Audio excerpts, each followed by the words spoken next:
I'm Isabelle Davage. I'm a Media and Communication Master's student and I'm in my final semester.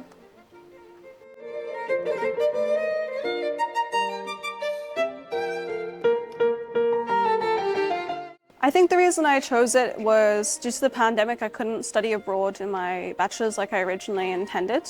And I had a Chinese friend back home who actually recommended this university specifically. He completed his bachelor's here.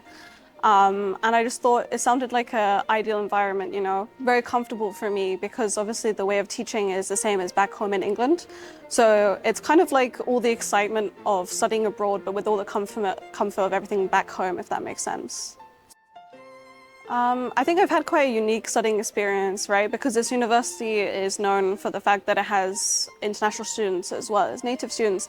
But when I arrived, I ended up being the only international student in my class.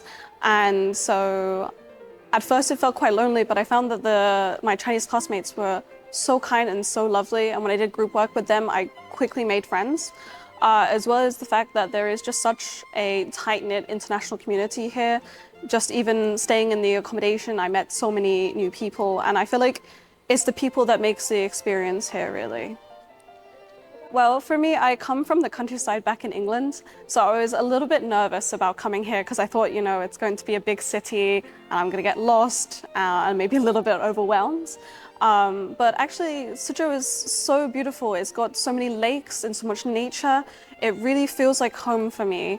And the fact that it's so close to Shanghai, it's only a under 30-minute bullet train. I feel like I get to enjoy all the pleasures of being in a big international city like Shanghai, but be able to come back to a slightly more leisurely, calm lifestyle here in Suzhou.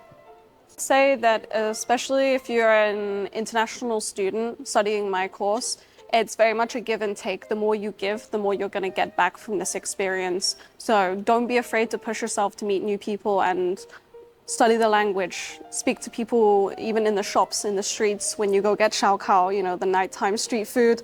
Make sure, you know, you actually get to know the people there, and, you know, it's particularly lovely. So don't be afraid and try and give more, even if that makes you nervous.